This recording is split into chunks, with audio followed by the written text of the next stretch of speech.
बढ़िया है, बढ़िया। आज का दिन कैसा है? बढ़िया है, बढ़िया है। आज का दिन कैसा है? बढ़िया है, बढ़िया है। बस सब खड़े हो जाए। ऐसे बोलना है सबको एक साथ। जिंदगी जीने में मजा आ रहा है, जिंदगी जीने में मजा आ रहा है, जिंदगी जीने में मजा आ रहा है, जिंदगी जीने में मजा आ रहा है। Thank you very much, thank you so much.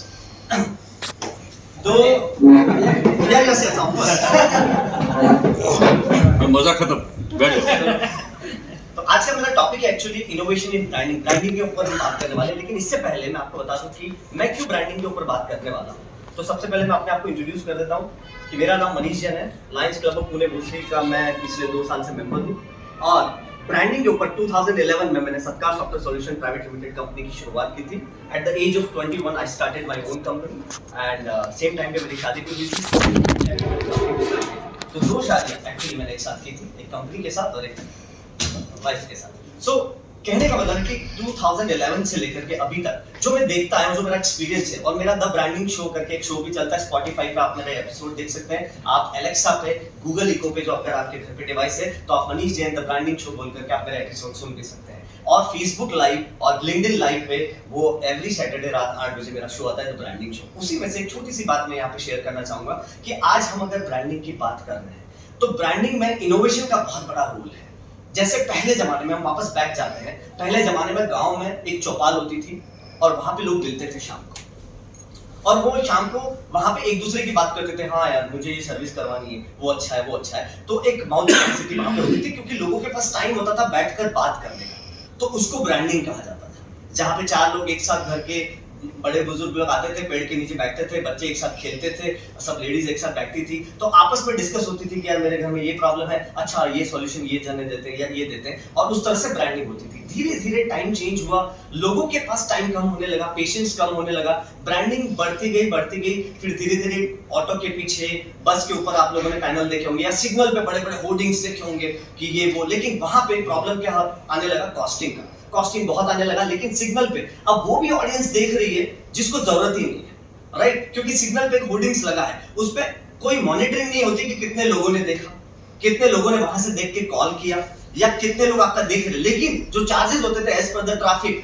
दिन का 1-1 लाख रुपए भी चार्ज लगता था। जो बड़े बड़े होर्डिंग्स, तो वहां पे सिर्फ बड़े प्लेयर्स लाइक बहुत बड़े बिल्डर्स हो गए या ये हो गए, वही लोग होर्डिंग्स लगा पाते थे। धीरे धीरे और टाइम चेंज हुआ और फिर आ गया थोड़ा ऑनलाइन जमाना आ गया, जिसमें वेबसाइट बनने लगी, लोग अपनी इंफॉर्मेटिव वेबसाइट बनाने लगे, लोग थोड़ा बहुत वीडियो बनाने लगे, यूट्यूब का थोड़ा सा चलन हुआ। लेकिन एक क्रांति आई जिसमें इंडिया में सबसे सस्ता इंटरनेट हो गया। जियो एक ऐसी क्रांति आई जिसमें हर घर में इंटरनेट सबसे सस्ता हो गया। और आई थिंक आप कहीं पे भी चले जाओ, आप यूएस चले जाओ, यूरोप में चले जाओ, कहीं पे भी चले जाओ, सबसे सस्ता इंटरनेट इंडिया में मिलता है। तो यूट्यूब पर एक क्रांति आई, बहुत ज्यादा वीडियो बनने लगे, और धीरे धीरे अभी आप सबको पता ही है कोविड आ गया, तो डिजिटल एरा को जो बूस्टअप मिला है। तो डिजिटल एरा में जब हम आ गए, सारी चीजें ऑनलाइन हो गई। जिन लोगों को नहीं पता था कि ऑनलाइन मीटिंग करते हैं, वो भी जूम पे आ गए। गूगल मीट, जूम, ये सारे शब्द हमारे लिए बहुत कॉमन हो गए, और इस ट्रेंड को जिन्होंने नहीं पहचाना,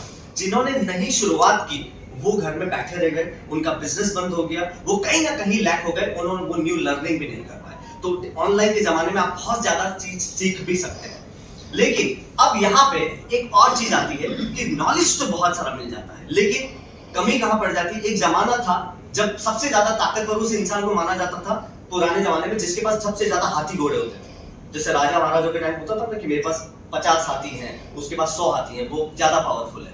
धीरे धीरे चेंज हुआ, जिसके पास ज्यादा प्रॉपर्टी है वो पावरफुल होने लगा, कि इसके पास ज्यादा प्रॉपर्टी है। धीरे धीरे और जमाना चेंज हुआ, तो जिसके पास ज्यादा नॉलेज है वो ज्यादा पावरफुल हो गया। और आज की डेट में ज्यादा पावरफुल वो है जो उस नॉलेज को इंप्लीमेंट करता है, जो इंप्लीमेंट करके आगे बढ़ता है, वो ज्यादा पावरफुल है। क्योंकि नॉलेज आपको गूगल पे, ऑनलाइन, कहीं पे भी बहुत कुछ मिल जाएगा। अब बात करते हैं वापस ब्रांडिंग की। अब इनोवेशन जो आप देख रहे हैं कि कैसे चौपाल पे लोग बैठते थे, अब सीधे ऑनलाइन आ गए, बिकॉज अब लोगों के पास इतना टाइम नहीं है। तो धीरे धीरे ये नेटवर्किंग इवेंट और इन सब की भी शुरुआत हो गई कि कैसे लोग मिले और एक माइंडसेट के साथ आते हैं। आप लाइन अपना जो बिजनेस मीटिंग है, इसमें भी एक माइंडसेट के साथ आते हैं कि चलो बिजनेस देना है और बिजनेस लेना है। इस माइंडसेट के साथ आते हैं तो हम बिजनेस कर पाते हैं। सो यहाँ पे ब्रांडिंग, अब मैं 7 ऐसे फैक्टर्स बताने वाला हूँ कि आप अपनी कंपनी के अंदर अपने प्रोडक्ट या अपनी सर्विसेज की ब्रांडिंग कैसे कर सकते हैं। कौन से 7 फैक्टर्स हैं जिसको आपको ध्यान में रखना है और उसके ऊपर आप काम कर सकते हैं। तो सबसे पहला जो फैक्टर है वो है कस्टमर इंसाइट्स। कोई भी कंपनी अपने प्रोडक्ट को लेकर के किसी और को देख करके हम ब्रांडिंग नहीं करते। हमें अपने प्रोडक्ट के सबसे पहले कस्टमर इंसाइट्स देखना होगा। मतलब आज आपकी कंपनी जहां पे भी है, आपके पास कस्टमर बेस कितना है, कितना डेटा है, आपके पास सबसे ज्यादा कंप्लेन किस टाइप की आती है। ऑब्वियसली हर एक बिजनेस में कंप्लेन आती होंगी, ठीक है, उसके लिए एक सपोर्ट सिस्टम होगा या सपोर्ट टीम होगी या किसी के पास कॉल सेंटर होगा, बड़ी कंपनी होगी तो। लेकिन कहीं ना कहीं जो कंप्लेंट्स आती है, लेकिन आप अगर ध्यान से एनालाइज करेंगे तो कंप्लेन है ना सेम काइंड ऑफ होती है। 60-70% कंप्लेन जो होती है वो सेम होती है। तो आपको ये एनालिसिस करना अपने कस्टमर इंसाइट से कि कंप्लेन किस टाइप की है, बिकॉज़ वो जो कंप्लेंट्स होंगी उससे आप अपने प्रोडक्ट को और ज्यादा डेवलप कर सकते हो। और जब ऑनलाइन ब्रांडिंग की बात आती है तो लोगों को सिर्फ यही समझ में आता है कि फेसबुक, ट्विटर, लिंक्डइन, इंस्टाग्राम पे अपना पोस्ट डाल दो और हम ये करते हैं, बॉम्बार्डिंग कर दो। आप मुझे ये बताओ कि कितने लोग ऐसे कॉल को एंटरटेन करते हैं कि आपको फोन आता है कि बैंक आपको 10 लाख का लोन दे दिया, आपके लिए फ्री है, 10 लाख का लोन है। क्या आप लोग एंटरटेन करते हैं? नहीं करते।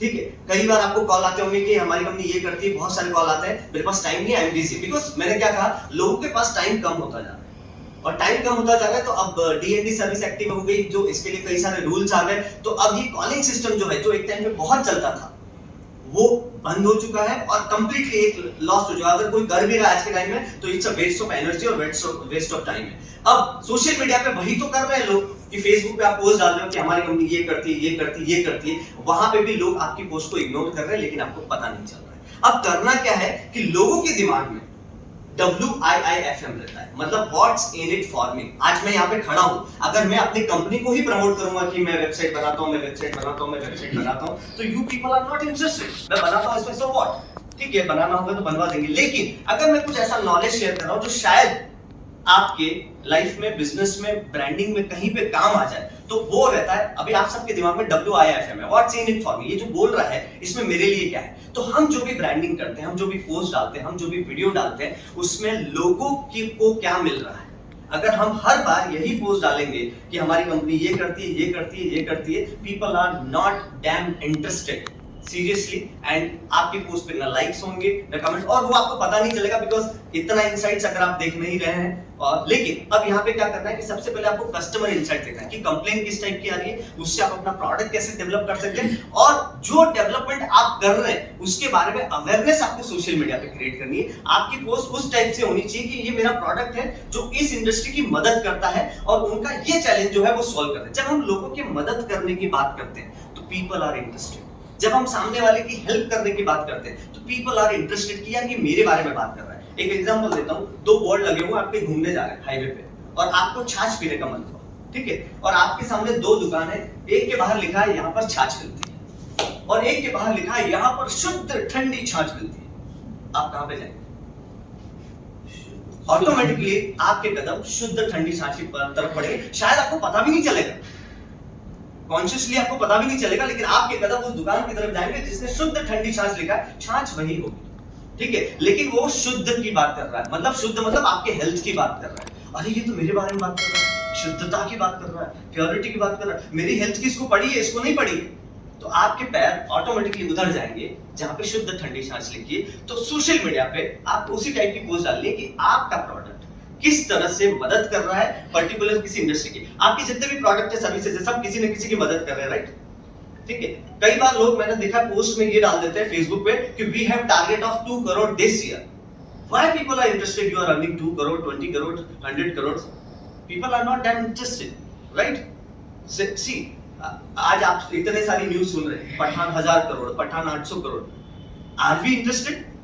Not at all. वो कमा रहे हैं, कोई और कमा रहे हैं, ठीक है। मूवी कैसी है, we are interested in that, कि कंटेंट कैसा है, फिल्म अच्छी है, फैमिली को मजा आया, that's all, right. So similarly आप कितना अर्न कर रहे हैं, इस टाइप का कभी भी आपको, ये आपको अपनी सेल्स टीम के साथ डिस्कस करना है, लेकिन सोशल मीडिया पर कभी भी आपको अपने प्रोडक्ट की मदद, तो सबसे पहले कस्टमर इनसाइट्स, कि आपकी कस्टमर की किस टाइप की कंप्लेन आ रही है, उनका क्या रिक्वायरमेंट है, वो क्या चाहते हैं, कहां से कितना कस्टमर बेस है, कहां से आपको रेफरेंस आ रहे हैं, उसके हिसाब से आपको ब्रांडिंग करनी होगी। सेकंड पॉइंट आता है कस्टमर इनसाइट के बाद, दैट इज इंडस्ट्री ट्रेंड।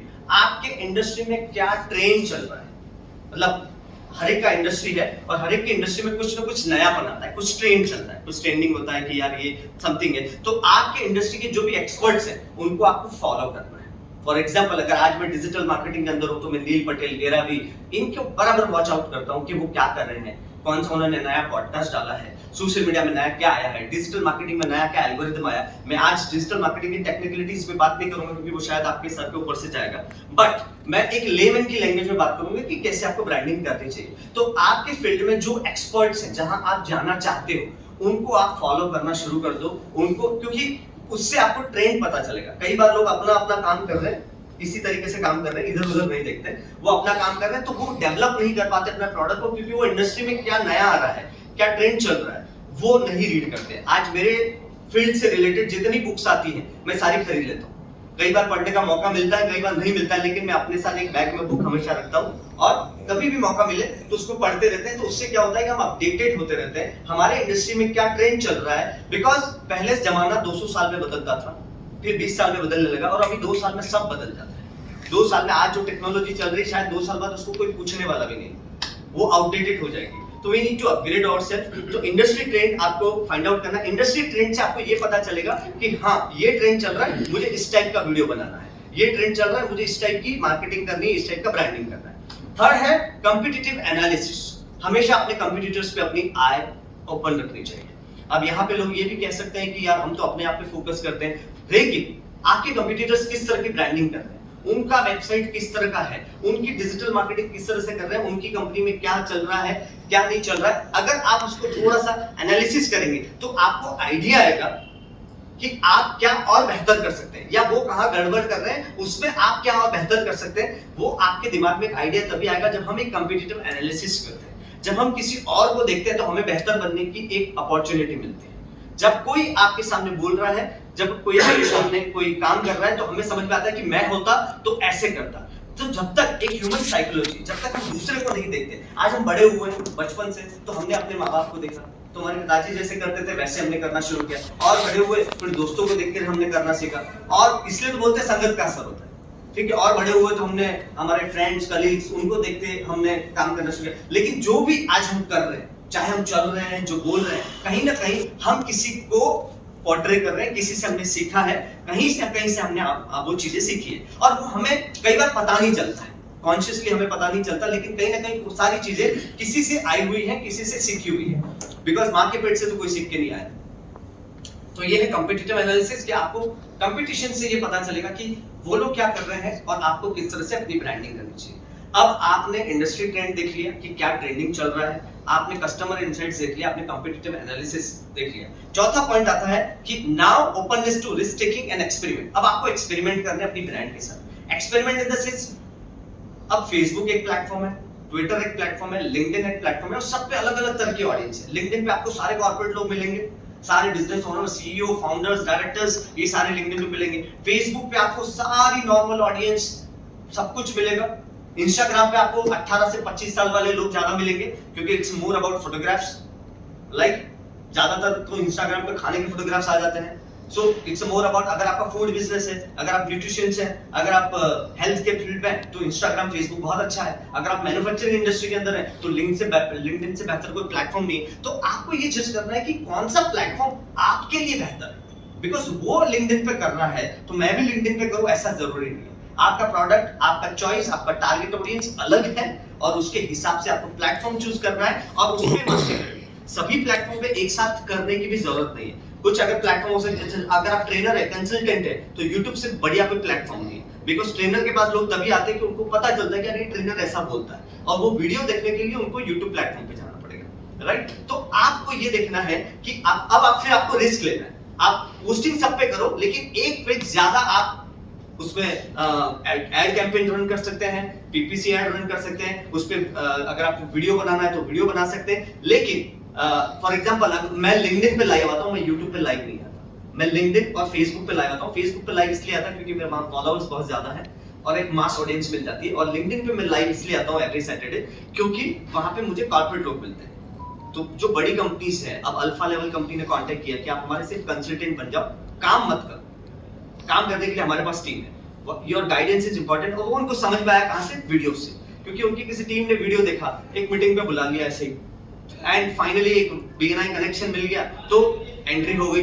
और एक हो गया, एक शुरुआत हो गई। तो इस तरह से जहां पे आपका ऑडियंस है, अब लिंक्डइन पे हो सकता है आपको आपकी पोस्ट पे 5 लाइक 10 लाइक मिले, लेकिन वो फेसबुक के 100 लाइक के बराबर है। बिकॉज लिंक्डइन की ब्यूटी ये है कि कोई अगर आपकी पोस्ट लाइक करता है, उसके जितने फ्रेंड्स हैं सबको ये पता चलता है कि इस बंदे ने ये पोस्ट लाइक की है। तो क्या आप लाइक कर रहे हैं, क्या आप कमेंट कर रहे हैं, किस पे कमेंट कर रहे हैं, वो सारी चीजें मैटर करती है। तो ये लिंक्डइन की ब्यूटी है। तो हर एक प्लेटफॉर्म का अलग अलग इस तरह से है। मैं ज्यादा टेक्निकलिटीज पे वापस नहीं जाऊंगा, लेकिन आपको ये चूज करना है कि कहां पे आपको रिस्क लेना है। अब आपको एक्सपेरिमेंट करना है। फेसबुक पे भी आपने पोस्ट डाली और हो सकता है आप फेल हो। See the weaker you are the stronger you can become. कई बार हम टूट जाते हैं, ये होता है, अरे यार ये एक्सपेरिमेंट फेल हो गया, ये फेल हो गया। जिसको फेलियर्स नहीं आया उसको सक्सेस कभी आया ही नहीं, राइट? उसको पता ही नहीं चला। तो एक्सपेरिमेंट्स आपको सोशल मीडिया पे करने होंगे and it's not overnight journey, it's a long journey, जहां पे आपको एक आराम से एक कहते हैं ना आयुर्वेदिक ट्रीटमेंट की तरह। ऐसा नहीं है कि आज बैठे हैं, आज 100 पोस्ट एक साथ डाल दिए और फिर 1-2 महीने तक कुछ भी नहीं। Social media is working on consistency, कि कितना कंसिस्टेंट आप डालते हैं। अगर आप महीने में last 3 points sir.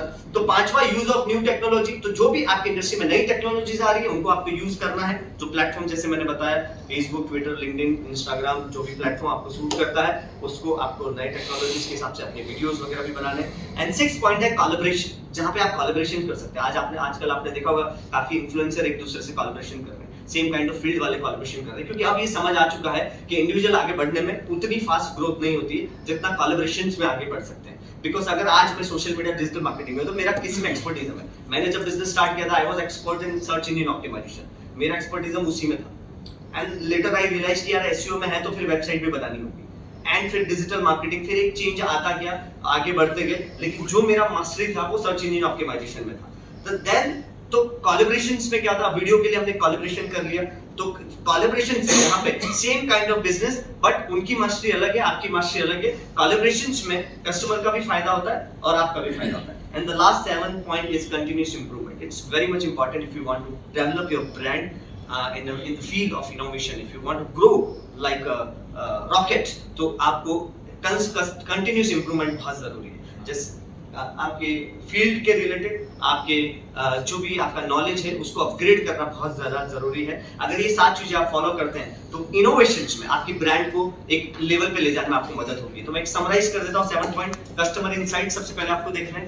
Customer insight आपको पता चल गया कि आप अभी कहाँ हैं, कहाँ से कंप्लेंट आ रही है। इसके बाद आप इंडस्ट्री ट्रेंड क्या चल रहा है, कि इंडस्ट्री में क्या ट्रेंड अभी चल रहा है। एंड देन कॉम्पिटिटिव एनालिसिस करेंगे। इसके बाद ओपननेस टू रिस्क आपको एक्सपेरिमेंट करना है अलग अलग प्लेटफॉर्म पे। And then use of new technology, जो भी नई टेक्नोलॉजी आती है आंखें बंद नहीं करना। कई बार लोग इस हवा में रहते हैं कि यार नहीं हमारे जमाने तो ऐसा चलता था, मुझे इसकी कोई जरूरत नहीं है।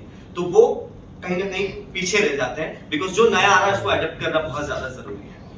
And collaboration, 6 point जो मैंने बताया, and the 7th point is continuous improvement. These 7 points can help you to grow your brand. Thank you very much.